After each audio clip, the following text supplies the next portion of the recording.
They called them snappers. B&O crews came up with that name, and it wasn't some nickname they thought was clever. When that side rod broke at speed, all that steel came flailing up through the cab floor. The engineer was done for. Reading crews called them Mother Hubbards, which sounds a little gentler, but the danger was exactly the same. This is mid-1870s in Pennsylvania. John E. Wooten is the superintendent of motive power for the Philadelphia and Reading Railroad, and he is looking at these mountains of culm piling up everywhere. This is not coal you can sell. It is anthracite waste, the dust and fine pieces left over after the mines screened out the good stuff. Roughly a fifth of everything that came out of the ground ended up in these piles, and nobody wanted it.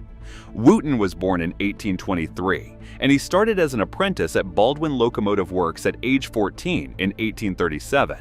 By the time he became general manager of the Reading in 1876, he knew locomotives inside and out. He kept looking at all that culm just sitting there in giant piles, completely worthless. Here's what he figured out. You can burn this stuff, but you need a firebox that's absolutely massive. The standard locomotive firebox of the day was long and narrow, maybe 25 or 30 square feet of great area, designed to fit between the frames. Wooten's design was 12 feet long, 8 to 10 feet wide, and over 70 square feet of great area. That was 2 or 3 times bigger than anything anyone was building. In 1977, Wooten patented the design. That same year, Reading built the first one in their shops, a 460. The thing actually worked. It saved them about $2,000 a year per locomotive, which would be the equivalent of tens of thousands of dollars a year today. Reading started using culm in their stationary boilers first, then moved it to locomotives. By 1883, they had 171 of these Wooten firebox locomotives running, and they saved $378,000 that year alone. That is real money. The railroad was so proud of this thing, they shipped locomotive PRR 412 all the way to Paris for an international exposition in the late 1870s, where it took home a silver medal.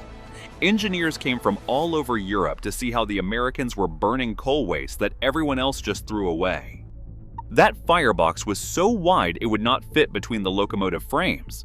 It had to be mounted above the driving wheels. And now you have this massive firebox sitting at the back of the boiler, and there is no room for a cab behind it. Even if there was room, the engineer could not see anything past those enormous firebox shoulders. So they did the only thing they could think of. They moved the cab forward, right over the middle of the boiler, straddling it like a saddle. They put the engineer up there alone. The fireman stays at the back, standing on the tender deck with almost no shelter, exposed. He is shoveling coal through twin fire doors into that 70-square-foot firebox while the whole locomotive is moving at 60 or 70 miles an hour. Winter, summer, rain, it did not matter. Some railroads eventually added little roof panels and side curtains they called anthracite cabs, but most did not bother. The fireman just dealt with it. The engineer is up in that center cab by himself, isolated. He cannot talk to his firemen because they are separated by the entire boiler and firebox. Most of the time, they talk to each other with whistle signals because that firebox and boiler sat right between them. And here is the killer. Those driving rods are spinning right beneath the engineer's cab. If one breaks, all that iron comes straight up through the floor. The B&O Railroad Museum has this on their Central Railroad of New Jersey number 592 display. It says it plain as day. On more than one occasion, a Camelback engineer perished in the cab while the oblivious fireman continued to stoke the fire. The fireman had no idea what happened up front. You want to know the twisted part of all this? These locomotives were incredibly fast. The Reading ran its boardwalk flyer service from Camden to Atlantic City, 55.5 miles in about 48 minutes on its fastest schedules. That is an average in the high 60s, roughly 69 miles per hour from a dead start to a dead stop. Railway historians figure that put it right up there with the fastest scheduled runs anywhere in the world until the 1930s, when the Great Western Railway started pushing averages into the 80s on runs like Swindon to Paddington. On July 20th, 1904, The Central Railroad of New Jersey Atlantic Camelback number 1027 was running from Brigantine Junction to Egg Harbor City. Its documented speed was 115 miles per hour. A year later, there are unofficial claims that C&J engineers hit 120, maybe even 127 miles per hour on the racetrack, that dead straight section of track between Winslow Junction and Atlantic City. Imagine that. The engineer is sitting in that cab directly over the driving rods. The locomotive is doing 90+ miles per hour. Those rods are spinning at insane speeds. One breaks, one connecting rod snaps, and it comes straight through the floor. That is why the B&O guys called them snappers. Meanwhile, the fireman had his own nightmare. The Age of Steam Roundhouse Museum describes the fireman scooping coal while standing on a tender deck and being almost completely exposed to the elements. He is trying to keep his balance on a moving platform, shoveling through twin fire doors into that enormous firebox. The grates in the original design were water-cooled, but that did not last long. Maintenance was brutal because the crown sheet sat flat while the roof sheet sloped, which meant the stay bolts were constantly breaking and needing replacement. And then the Erie Railroad decided to take this whole concept and make it even crazier. Erie L1 class. 3 locomotives, numbers 2600, 2601, and 2602. Built in July 1907 by Alco. These were 0880 mallet articulated locomotives. They were the only articulated camelbacks built anywhere in the world. In 1907, they were the largest locomotives on the planet. They weighed 410,000 pounds, with 94,000 pounds of tractive effort. They were hand-fired, with no mechanical stoker. The railroad writer Angus Sinclair said locomotives this size would dry up all the country's canals, so the Erie crews nicknamed them Angus. They used them as pushers for freight trains climbing Gulf Summit, the Susquehanna Hill grades, and up to Starooka Viaduct. Now think about being the fireman on one of these monsters. You are standing on that tender deck in whatever weather, and you are shoveling coal into what is essentially 2 separate fireboxes because it is an articulated locomotive. No mechanical stoker, just you and your shovel.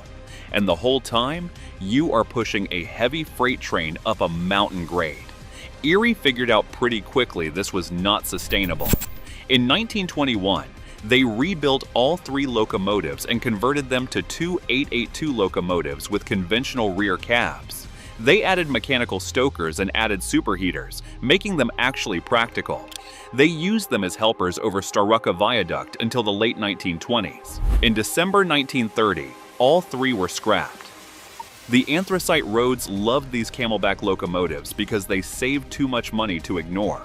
Central Railroad of New Jersey rostered 111 Mother Hubbard 460 locomotives built between 1900 and 1918. Lehigh Valley had dozens. Lackawanna, Delaware, and Hudson, Lehigh and New England, and Lehigh and Hudson River also used them. Even railroads far outside the anthracite regions tried them, including Union Pacific, Santa Fe, Erie, Baltimore, and Ohio, Maine Central, and Wheeling and Lake Erie. Between 1877 and 1927, almost 3,000 of these locomotives were built. In 1918, the Interstate Commerce Commission, or ICC, told the railroads to stop building them. Officially, the commission discouraged new construction on safety grounds. Nobody has actually found the specific ban order in the ICC records, but the message got through. The design was too dangerous for crews. The last one rolled out of Baldwin in 1927, built for the Lehigh and New England Railroad. Central Railroad of New Jersey Locomotive 774 was the last camelback to run in regular service in America. It was built by Baldwin in 1913, Class L7 as, with a 460 wheel arrangement. It made its farewell run on July 12, 1954, from Jersey City via Elizabethport down to Freehold Bayhead Junction and Atlantic Highlands. They ran 2 more fan trips with it in 1955.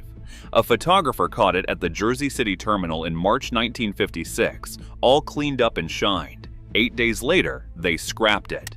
Today, 5 camelbacks survive.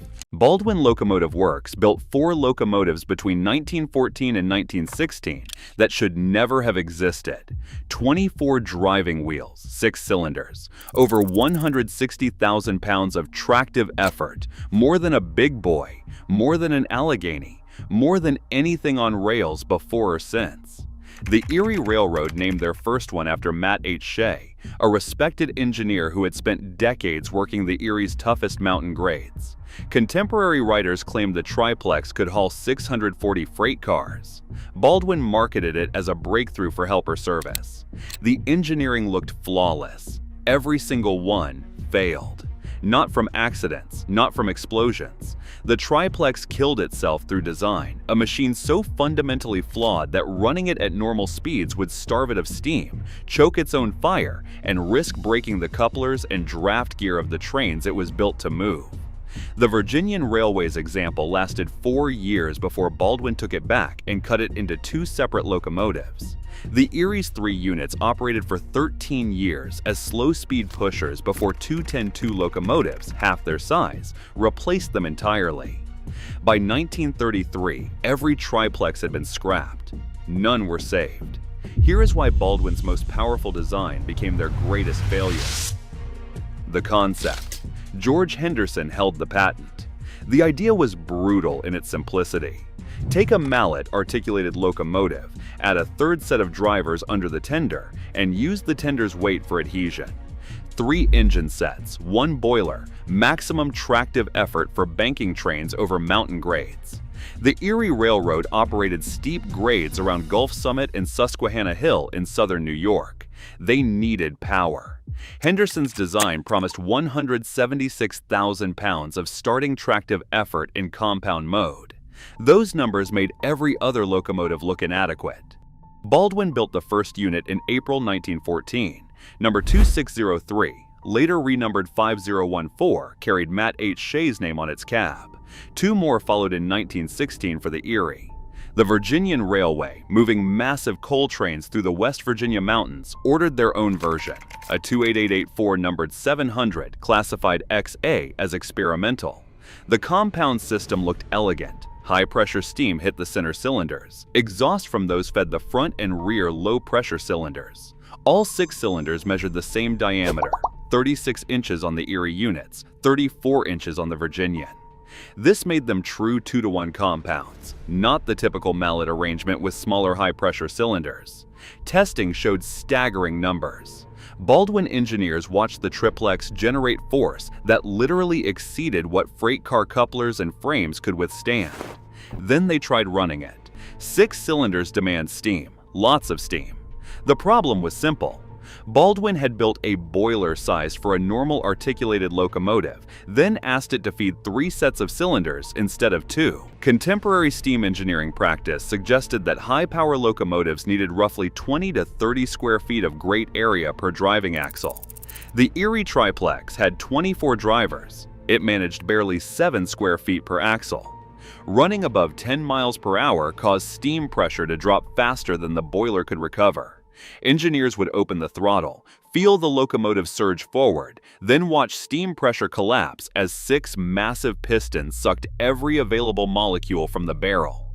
The Virginian XA performed worse. Maximum sustainable speed was 5 miles per hour. Some sources claim it managed 3 miles per hour. Baldwin sent personnel to stay with the locomotive during trials, desperately trying to solve the steam starvation. They failed. Every attempt to increase speed meant the cylinders consumed steam faster than the firebox could generate it. The locomotive would stumble, lose power, and force the crew to throttle back or risk complete pressure loss. The exhaust problem. Only half the Triplex's exhaust went where it needed to go. Front cylinders exhausted through the smoke box, creating draft that pulled combustion gases through the firebox and heated the boiler, standard practice. But the rear cylinders, mounted under the tender, exhausted through a feed water heater and then straight to atmosphere through a large pipe. That exhaust did nothing for the fire. No draft, no contribution to boiler heating. Wasted. With only 50% of the exhaust creating draft, the firebox couldn't maintain the intense combustion needed to feed 6 hungry cylinders. Firemen shoveled coal desperately, trying to compensate. The fire struggled. Steam production lagged.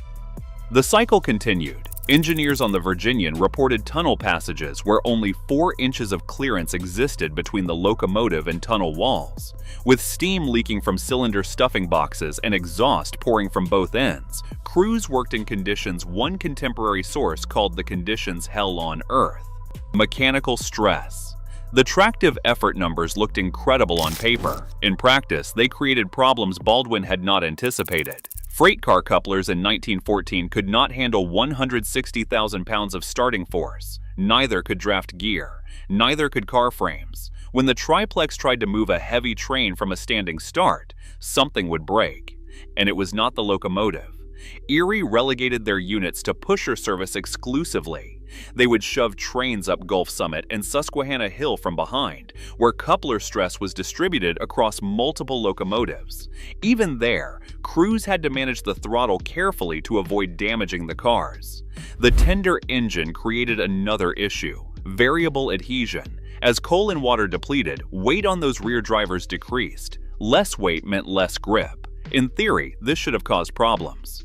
Baldwin had compensated by adjusting steam lap. The rear engine was designed to produce less adhesion than the front and middle sets. Even nearly empty, it maintained equivalent tractive effort. But that compensation came at a cost: complexity. More valves, more adjustment, more maintenance on an already massive machine. The Virginian disaster. Number 700 never made a successful trip. Contemporary accounts use that exact phrase. Baldwin delivered the locomotive in November 1916. The Virginian put it to work on the Elmore to Clark's Gap section, 14 miles long, including 12 miles of continuous 2.07% grade, with 10 curves of 12 degrees. The XA could not handle it. Maximum speed was 5 miles per hour on level track, and it was slower on grades. Steam starvation hit constantly. The locomotive would start a push, begin losing steam pressure, and slow to a crawl as the boiler struggled to recover. In 1920, after roughly 4 years of attempting to make it work, the Virginian sent 700 back to Baldwin. The builders dismantled it completely, salvaging what they could. The frame was rebuilt into a 2880 wheel arrangement, numbered 610 and classified AF. The tender was converted into a 282, numbered 410 and classified MD. Both of those rebuilt locomotives operated until 1953, nearly 35 years. The Triplex they came from lasted 4 years.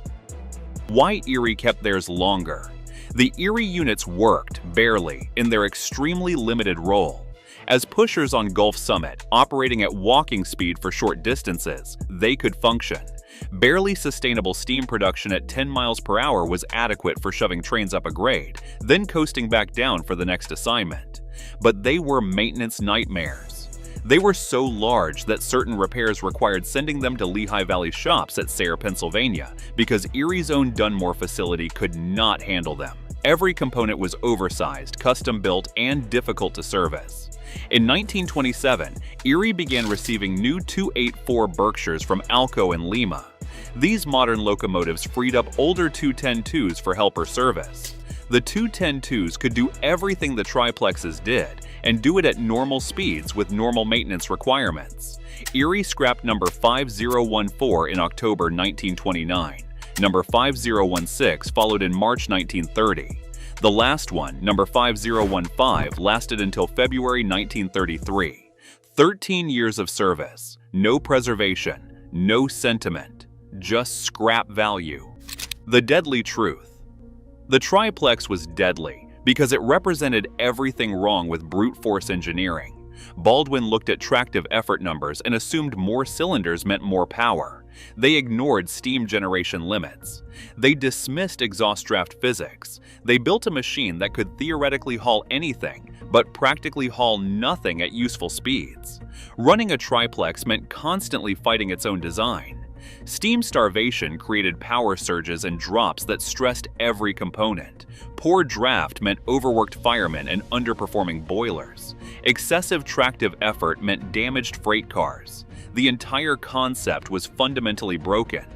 There are no documented fatal accidents, boiler explosions, or catastrophic derailments involving any of the triplex locomotives. The speedometer needle is pinned at 120 miles per hour. That's where it stops. That's all it can show. But the engineer gripping that throttle knows something is not right. They are going faster than the dial can measure. It's the mid-1940s, somewhere between Crestline, Ohio and Fort Wayne, Indiana.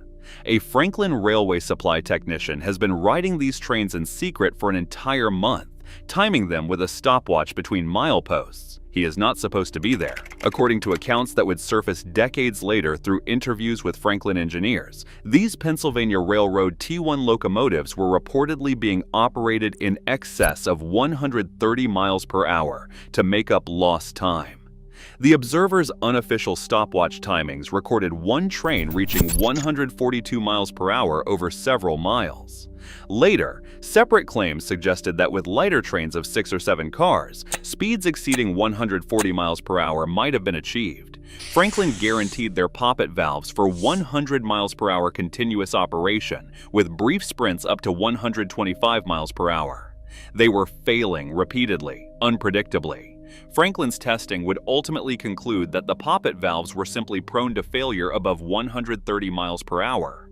No material or design they tested could reliably survive at those speeds.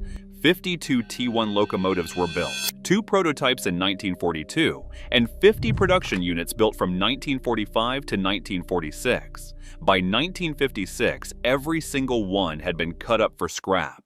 No physical example survives of what might have been the fastest steam locomotive ever built. By 1940, the Pennsylvania Railroad faced a crisis. Their 425 K4 Pacific locomotives, built between 1914 and 1928, could not handle modern passenger trains anymore. Double-headed K4s became the norm on many trains. That meant 2 locomotives, 2 complete crews pulling one train. The financial bleeding was catastrophic. Meanwhile, rival New York Central was running powerful 464 Hudson locomotives.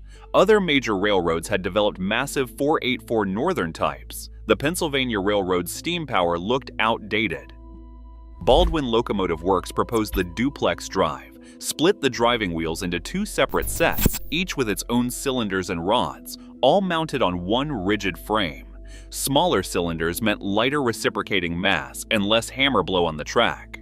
The design was theoretically capable of unprecedented speeds. On June 26, 1940, the Pennsylvania Railroad ordered 2 prototypes for $600,000. On December 20, 1944, the board authorized 50 production. The T1s cost $14,125,000 in total, which was $282,500 per unit, roughly $250 million in today's money for the entire program. The duplex design had a fundamental flaw that the Pennsylvania Railroad never fully solved. 2 sets of drivers needed perfect synchronization, but were not mechanically linked, just mounted to the same frame. When one set started slipping, the power balance collapsed violently. At 80 miles per hour, Trains magazine called it a scary proposition. Engineers accustomed to K4 Pacifics were given these complex machines with no formal training. They handled the throttle as they always did, causing instant violent wheel slip that damaged the poppet valves. The Pennsylvania Railroad rushed 50 production locomotives into service from 1945 to 1946. Multiple divisions suddenly had T1 locomotives assigned, with crews who had never operated duplex drives expected to master them in revenue service. Franklin Railway Supply guaranteed their Type A poppet valves for continuous operation at 100 miles per hour, with short bursts up to 125 miles per hour. But Julius Kirchhoff at Franklin kept receiving reports of valve failures between Crestline and Fort Wayne. He sent a technician undercover for 1 month, secretly timing trains with a stopwatch between mileposts. According to accounts from Franklin engineers, documented by historians decades later, the findings were alarming. The unofficial timings showed T1 locomotives were often operated in excess of 130 miles per hour. One timing recorded 142 miles per hour over several miles. These findings are unverified. There are claims with no official Pennsylvania Railroad dynamometer tests to confirm them, but if true, it explains the valve failures. The speedometer stopped at 120 miles per hour. Engineers could not see their actual speed. Reportedly, Kirchhoff did not inform the Pennsylvania Railroad. Instead, Franklin tried developing stronger valves using various materials and redesign. The poppet valves were simply prone to failure above 130 miles per hour. In 1947, the Pennsylvania Railroad retrofitted valves made from higher-strength fatigue-resistant alloy instead of mild steel. It helped somewhat, but could not solve the fundamental problem. There are no known boiler explosions or documented fatal wrecks directly attributed to catastrophic mechanical failure of a T1, but the T1 was deadly to itself.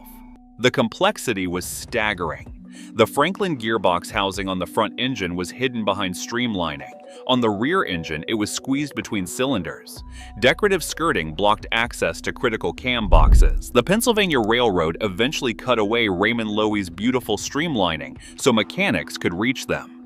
These locomotives were intended for sustained fast passenger service, but they were so powerful, so free-steaming, they could easily exceed their design limitations, causing accelerated wear and valve damage. Prototype 6110 had accumulated 120,000 miles by April 1944. When actually running, production T1 locomotives regularly racked up over 8,000 miles per month. But repeated valve failures meant excessive shop time, undermining their availability. In late 1944, the Pennsylvania Railroad tested Norfolk and Western's J-Class 610. It ran from Chicago to Crestline 12 times, hauling 11 to 15 cars at speeds of around 110 miles per hour were more reliable and easier to maintain. But the Pennsylvania Railroad would not adopt another railroad's design. Diesel-powered west of Harrisburg, the T1s were barely 3 years old. That $14,125,000 investment was effectively obsolete. The T1s were relegated to mail trains and secondary passenger service, too powerful for local service. Trains with frequent stops were unsuitable for the Pennsylvania Railroad's heavy freight operations. By 1949, some were withdrawn and stored. By the early 1950s, all were effectively out of regular service. They were dropped from the roster by the end of 1953. Scrapping began in 1951, with the last T1 cut up in 1956. 52 locomotives, $14 million, less than a decade of service. For 8 decades, historians have argued, how fast could the T1 actually go? The official Pennsylvania Railroad maximum was 120 miles per hour. The alleged Franklin timings, if they happened, suggest operation above 130 miles per hour, possibly reaching 142 miles per hour. But there were no official, publicized Pennsylvania Railroad dynamometer runs. There is no official evidence to establish a certified top speed. There are only unofficial stopwatch observations and eyewitness accounts, documented decades later. Every physical locomotive was destroyed because all 52 were scrapped. In 2014, the Pennsylvania Railroad T1 Steam Locomotive Trust began building T1 number 5550 from the original blueprints. The cost is approximately $7 million. Their target completion date is around 2030. They explicitly state they want to challenge Mallard's world steam record of 126 miles per hour, set July 3, 1938. The Union Pacific Big Boy weighed more than a Boeing 747 and could drag over 4,000 tons through mountain grades that broke lesser engines. Built to conquer the Wasatch bottleneck at the height of World War II, its raw force came with a price. 300 pounds of steam pressure, temperatures topping 120 degrees in the cab, and a single mistake that could turn power into catastrophe. How deadly was the Big Boy actually? And what did it take to control such unstoppable machinery? The answer begins with a crisis in the mountains. Freight trains stacked up at the foot of the Wasatch Mountains, each one waiting for its turn to crawl up the 1.14% grade between Ogden and Green River. This stretch of track was more than a line on a map. It was the most critical choke point on Union Pacific's transcontinental route. By the late 1930s, the volume of goods moving east and west had soared, but the mountains stood in the way.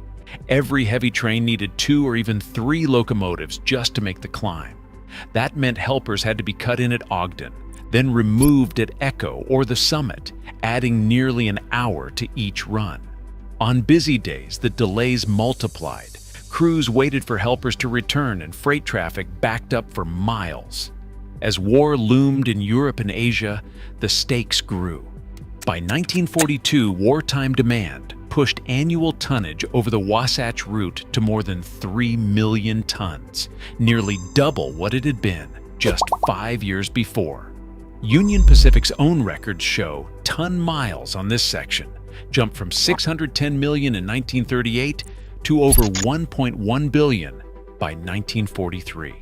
Helper crews worked around the clock, but it wasn't enough. The bottleneck strangled the main artery of the railroad's network, threatening to slow the movement of military supplies and vital goods when every hour counted. Union Pacific's planners faced a clear demand: eliminate the helper congestion or risk falling behind the nation's wartime needs. The only answer was a locomotive unlike anything the world had seen. A single engine powerful enough to muscle the heaviest trains up the Wasatch, alone in its speed. Otto Jabelman and his team at the American Locomotive Company faced a challenge that pushed the boundaries of steam-era engineering. The specifications called for a single locomotive able to haul over 3,600 tons up the Wasatch grade, unassisted, at speeds that would keep wartime freight moving. The solution began with the 4884 wheel arrangement: 4 leading wheels for stability, 2 sets of 8 driving wheels for maximum traction, and 4 trailing wheels to support the largest firebox ever mounted on a steam engine. This articulated design allowed the big boy to flex around mountain curves that would have stopped a rigid frame dead in its tracks. The firebox itself was a feat of scale, stretching nearly 10 feet across to burn enough coal for the massive boiler above it. Inside the boiler, engineers aimed for a working pressure of 300 pounds per square inch, a figure that would drive over 6,000 horsepower through the pistons and rods. Achieving this required not just size, but strength, thick steel plates, thousands of stay bolts, and precise welding to contain a roaring inferno under relentless pressure. To keep all that weight on the rails, the designers implemented a 3-point suspension system. This innovation distributed over 1 million pounds evenly across the locomotive's length, ensuring the driving wheels maintained grip even on uneven track. Alco's sketches from the era show painstaking calculations: weight, balance, and stress, each decision balancing raw power with the realities of steel and steam. The result was a machine that translated impossible demands into blueprints for the largest, most powerful steam locomotive the world had ever seen. The first big boy took shape in Schenectady, New York, where shop workers at the American Locomotive Company assembled a machine unlike any built before. The story goes that a worker, awed by its size, scrawled "Big Boy" in chalk across the smokebox, an offhand name that stuck to all 25 engines that followed.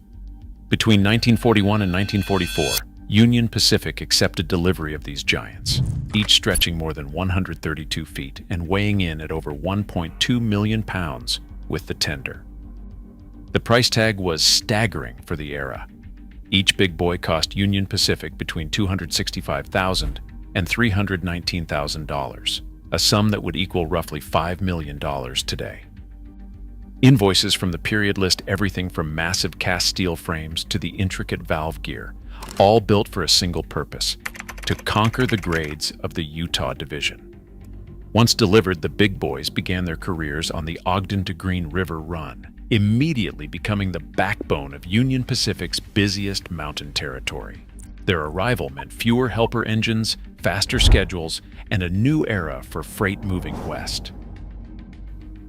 Union Pacific's own test reports captured the raw force of the big boy in black and white numbers. Dynamometer cars riding behind the locomotive recorded a sustained 6,290 horsepower at the drawbar, enough to move 4,450 tons of freight up a 1.14% mountain grade, unassisted, and keep climbing at over 40 miles per hour. On flatter stretches, the engine could pull trains more than 5 miles long from a dead stop, a feat almost unthinkable in steam's heyday. The tractive effort reached 135,000 pounds, making the big boy the most powerful steam locomotive ever put into regular service. Feeding this appetite for power demanded staggering quantities of fuel and water. At full throttle, the firebox devoured 11 tons of coal every hour, enough to fill a railcar by lunchtime. The massive tender coupled behind carried 25,000 gallons of water and 56,000 pounds of coal, but even that could vanish in less than 3 hours of hard mountain running. Crews described the experience as riding a volcano. Every gauge, every valve, every shovelful of coal measured against the relentless pull of gravity and steel. In the cab, the numbers weren't just statistics. They were the difference between a successful climb and a stalled train on the grade. Inside the big boy's cab, the air often shimmered with heat, pushing past 120 degrees even on a cool day. Crews worked stripped to their undershirts, sweat stinging their eyes as they kept one hand on the throttle and the other near the emergency brake. The mantra was simple but absolute. Miss a single valve, overlook a warning sign, and disaster could strike without mercy. Every run demanded constant vigilance. Bearings could overheat in minutes, turning a routine trip into a race against meltdown. The threat was not abstract. On April 27, 1953, Big Boy number 4005 left the rails near Wamsutter, Wyoming. The train, traveling at nearly 50 miles per hour, hit a switch set for a siding.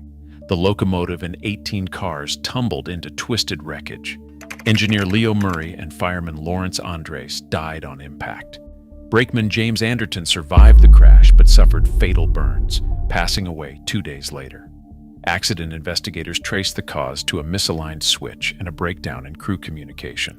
One mistake, 3 lives lost, and a stark reminder of the unforgiving power these machines wielded. Keeping a big boy in service demanded a level of shop work few machines ever required. Each locomotive carried hundreds of lubrication points, all mapped out in meticulous charts and checked daily by crews armed with oil cans and wrenches. Mechanics crawled beneath the boilers to inspect bearings, searching for even a hint of overheating that could spell disaster on the main line. Boiler tubes and stay bolts faced relentless stress and needed regular replacement, a job that often meant squeezing through scalding, confined spaces. Heavy cranes, capable of lifting entire driver sets or main rods, were essential tools, not luxuries. In the shops, every shift was a race against wear, heat, and gravity, with teams of specialists working around the clock to keep the giants rolling. Diesel electrics rewrote the rule book almost overnight. A typical 3-unit diesel set could match a big boy's tonnage, but with half the crew and less than 40% of the maintenance hours. Union Pacific's own figures showed diesel slashing cost per ton-mile from nearly 7 cents with steam to just over 2. The new engines could be coupled in any combination, started cold and run for days without the round-the-clock shop work steam demanded. For the big boys, this meant the end. 17 were cut up for scrap, their era closed. 8 survived, scattered from Cheyenne to Dallas, silent but not forgotten. In December 2012, Union Pacific announced the return of Big Boy 4014. After its 2013 move from California, a dedicated crew led by Ed Dickens rebuilt the giant in Cheyenne, investing over $4 million and converting it to oil. On May 1, 2019, 4014 thundered back to life, later receiving positive train control in 2021. In 2023, it assisted a stalled freight, proving its strength endures. Plans for a national tour in 2026 promise new crowds and fresh awe. In total, 25 Union Pacific Big Boy locomotives were built between 1941 and 1944, each designed to conquer the Wasatch Grade's 1.14% climb.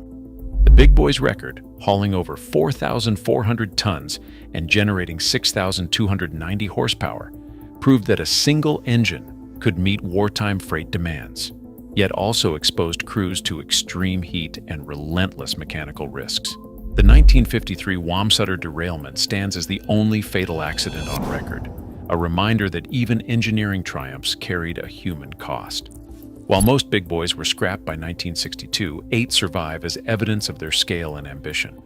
Questions about the full extent of day-to-day hazards remain, as many operational records and crew accounts are incomplete. 1941.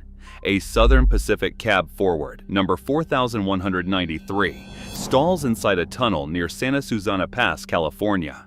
A fire breaks out, 5 railroaders are killed, and 4 more are injured. This was not supposed to happen. The cab forward was created to save lives, not take them, and for nearly 50 years, Southern Pacific operated 256 of these machines through the Sierra Nevada. They solved one deadly problem by creating new ones. So, how deadly was the cab forward actually? The story begins in 1908 when Southern Pacific deployed 2 enormous mallet locomotives, numbers 4000 and 4001, on the Roseville to Sparks line over the Sierra Nevada. The route was brutal. 39 tunnels, approximately 40 miles of snow sheds, and steep grades approaching 2.5%. These locomotives produced such a massive volume of exhaust that crews were overwhelmed almost immediately. The concentrated fumes inside tunnels and sheds were so intense that engineers reported difficulty breathing, and the exhaust velocity even blew boards off snow shed roofs. To survive, crews ran the locomotives backward, tender first, so the smoke stayed behind them. But then they could not see ahead.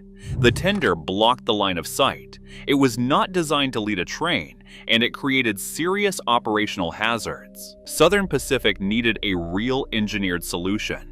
In 1910, Baldwin Locomotive Works delivered 15 oil-burning articulated locomotives, Class MC2, numbered 4002 through 4016.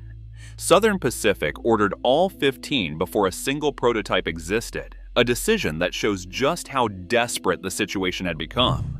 These locomotives ran permanently cab first with the firebox at the front and the tender at the rear, requiring oil to be piped the full length of the machine. This was the birth of the cab forward. It solved the smoke problem. Crews sat ahead of the exhaust, visibility was excellent, and they could finally breathe during mountain operations. But it created new vulnerabilities. When the cab forward design first appeared, crews did not want to ride in it. With the cab sitting at the very front of the locomotive, they were the first point of contact in any collision because there was no boiler or heavy frame protecting them. Management eventually persuaded crews to try the design. After operating the locomotives, many crews came to appreciate the improved visibility and the much cleaner air. But the danger never really went away. In conventional locomotives, tens of thousands of pounds of steel and water absorb collision forces before they reach the cab. In a cab forward, the crew sits ahead of everything. Because the firebox was at the front, oil had to travel the length of the locomotive. Lines ran from the tender along the frame all the way forward, with the tender pressurized at approximately 5 pounds to guarantee flow on grades. Every joint in that line was a potential leak. Any leak placed oil directly on the rails in front of the drivers. Oil on steel equals wheel slip, and on mountain grades, inside tunnels, with heavy trains behind you, that can become catastrophic. Worse yet, leaking oil was a fire hazard, especially in tunnels. In 1941, 2 separate tunnel fire incidents involved cab-forward locomotives. At Cruzat, Oregon, locomotive 4029 suffered a defective oil valve and caught fire inside a tunnel. Most surviving accounts agree at least 1 crew member was injured, though exact numbers differ between historical summaries. The more severe incident occurred at Hassan Tunnel near Santa Susana Pass, where locomotive 4193 stalled and caught fire inside the tunnel. 5 railroaders did not make it out, and 4 were injured. The confined space, the burning oil, the heat, and the toxic fumes turned the very tunnels that justified the cab forward's existence into deadly traps when things went wrong. In a conventional locomotive, fire stays at the rear and the crew remains separated by the boiler. In a cab forward, the firebox is beside the crew.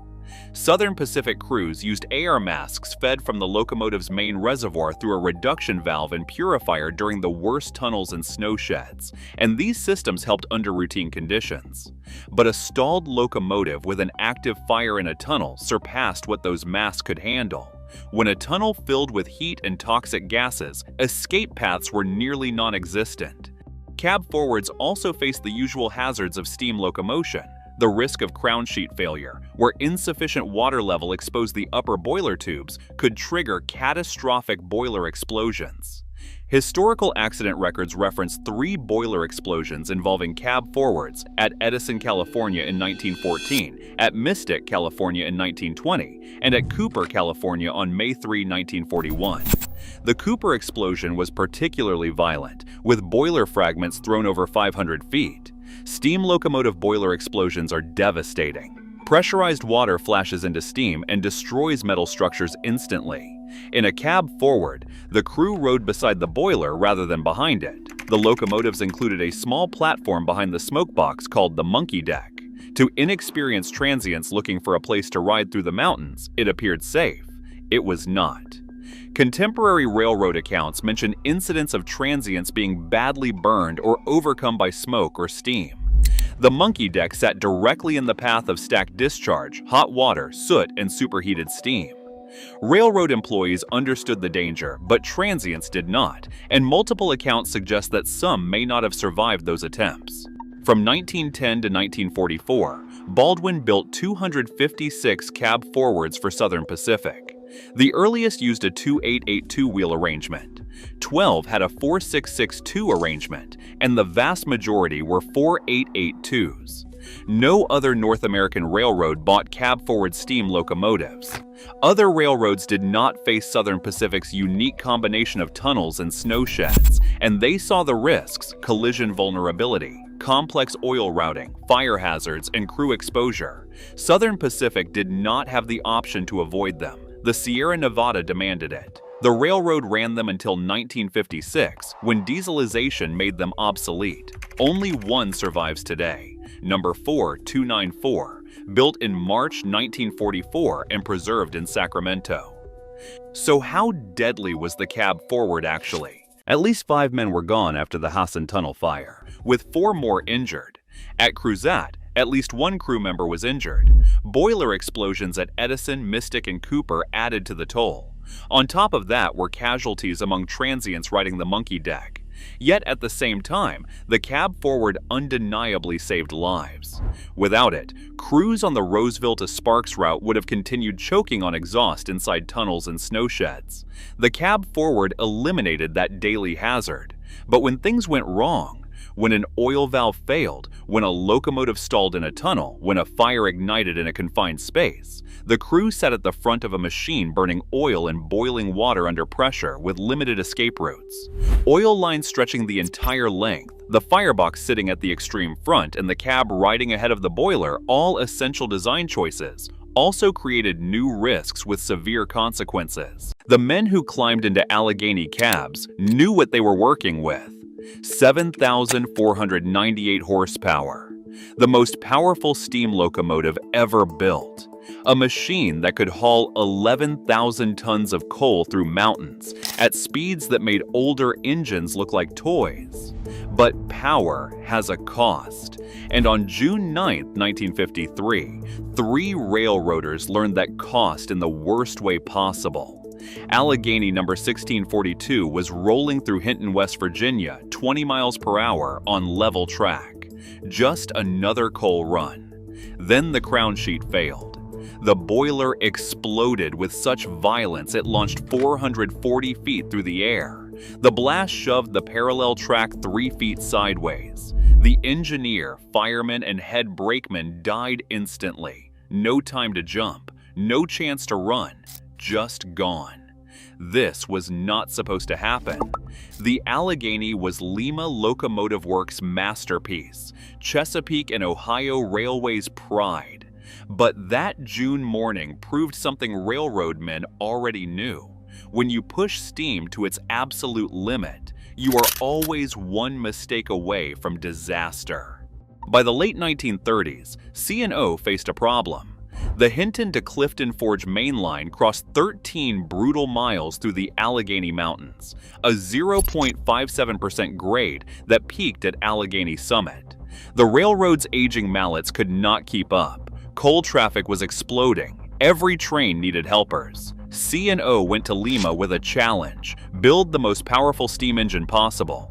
Lima's engineers designed a 2666 locomotive with a firebox so massive it needed a 6-wheel trailing truck, 135 square feet of grate area, a 118-inch combustion chamber. The boiler was among the largest ever built for steam power.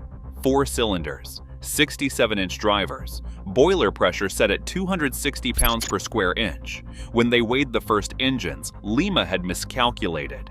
771,300 pounds, thousands heavier than promised. C&O sued Lima for over $3 million. But the dynamometer test told the real story. Peak horsepower hit 7,498. Nothing in the steam era came close. Big Boy topped out at 6,290. The Allegheny stood alone. C&O put them to work immediately. 2 per train, 1 pulling, 1 pushing, 140 loaded hoppers, 11,500 tons rolling upgrade at full throttle. At the summit, the pusher cut off. The lead engine continued alone. Working in Allegheny wasn't easy. The cab hit temperatures that made men strip to undershirts. Sweat poured. But you couldn't look away from gauges, water level, boiler pressure, steam temperature, bearing temperatures. Miss one warning and you could be dead before you realized something was wrong. The firebox demanded constant attention. Fill low spots, break up clinkers, shake grates. The heat turned the cab into an endurance test. And the boiler could kill you. Water levels had to stay precise. Let it drop and the crown sheet would lose its cooling water. Without water above it, bare metal faced direct flame. At 260 pounds per square inch, overheated metal doesn't bend, it fails. Catastrophically. The Alleghenies ran hard through the 1940s. Powerful, reliable, profitable. Then diesel started winning. By 1952, C&O was retiring them. By June 1953, that's when 1642's luck ran out. June 9, 1953. Early morning. The crew had a 125-car eastbound freight, level track through Hinton, 20 miles per hour. Nothing unusual. Until everything went wrong at once. The crown sheet failed. Nobody knows exactly why the water level dropped. Maybe the injector malfunctioned. Maybe the pump failed. Maybe the crew missed the gauge reading. It doesn't matter now. The crown sheet got exposed to direct flame, and at 260 pounds per square inch, exposed metal only lasts seconds. When it failed, the explosion was instantaneous. Superheated steam and water flashed into expansion. The pressure wave ripped the boiler completely off the frame. It rocketed backward and up, separating from the cylinders, the driving wheels, everything. It flew 440 feet through the air before it crashed down. The blast hit the adjacent westbound track and physically moved it 3 feet sideways. Rails twisted, ties shattered. The ground itself moved from the force. Inside the cab, the 3 men had no warning. The explosion killed them before their brains could process what was happening. The engineer never touched the brake. The fireman never reached for the door. The head brakeman never took a step. They were just gone. The investigation team found devastation. The boiler was 4 football fields away. The running gear was still on the rails but stripped bare. The cab destroyed. The tender thrown clear. 125 freight cars stretched back, some derailed, all stopped dead. The cause was obvious: prolonged low water condition. The crown sheet had been exposed too long. Standard boiler explosion, the same failure that had killed locomotive crews for decades. Drop the water, expose the crown sheet, metal fails, boiler explodes, people die. But this wasn't just another explosion. This was the most powerful steam locomotive ever built. That power made everything worse. The Allegany's massive boiler meant more volume, more water, more steam, more energy waiting to be released. The huge firebox stressed the crown sheet constantly. More heat meant more thermal expansion, more contraction, more fatigue. Over thousands of miles, that accumulated. And when you're working 100-car coal drags through mountains, attention gets divided. Watch the track, monitor speed, check bearings, manage steam, coordinate with the pusher, feed the fire. Every task competes. The railroad industry knew these dangers. Multiple safety systems existed: redundant water gauges, low water alarms, fusible plugs designed to melt before catastrophic failure, layers of protection. But protection only works when systems function and when crews see warnings in time. C&O did not rebuild number 1642. There was nothing to rebuild. The boiler was destroyed, and they were retiring the Alleghenies anyway. Number 1642 went to the scrap line, cut apart, melted down, erased. 3 men buried, 1 locomotive destroyed. After that, C&O accelerated retirements. By 1956, all 60 were done. 11 to 15 years of service. The newest engines, delivered in 1948, barely ran 8 years. The most powerful steam locomotives ever built retired in their prime. 58 went to the scrapper, only 2 survived. Number 1601 sits in the Henry Ford Museum. They made 3 attempts to get it through the door. Number 1604 lives at the B&O Railroad Museum. Both static displays, both silent, safe. Compare that to Big Boy. 8 survived. 1, number 4014, runs today with modern safety systems. Nobody's restoring an Allegheny. The complexity and size make it nearly impossible. And somewhere in every preservationist's mind is June 9, 1953. 3 men dead because 1 crown sheet failed. The Allegheny was deadlier than Big Boy in one undeniable way. It killed its own crew through the power that made it legendary. Big Boy 4005 derailed at Wamsutter in 1953, killing 3. But that was a derailment, track failure. Not the locomotive turning on its operators. When locomotive 1642's boiler exploded, the machine became the weapon. The same steam that generated 7,498 horsepower became what killed 3 railroaders just doing their jobs. That's the reality of pushing steam to its limit. The Allegheny represented the peak of reciprocating steam power. But that peak came with a price written in human lives. More pressure meant more danger. More heat meant more stress. More power meant more ways to fail. And when failure came, it came fast and fatal. Railroad museums preserve locomotives 1601 and 1604 as monuments to engineering genius, and they are. But they are also monuments to the railroaders who worked them. The engineers and firemen who climbed into those cabs knowing the risks, knowing what could happen if water dropped, if metal failed, if pressure found a weakness. Most days nothing went wrong. Thousands of miles, millions of tons moved, professional, safe, routine. But June 9, 1953 was not most days, and for the crew of Allegheny number 1642, there was no second chance. It was the most powerful steam locomotive ever built, and that morning in Hinton, the deadliest.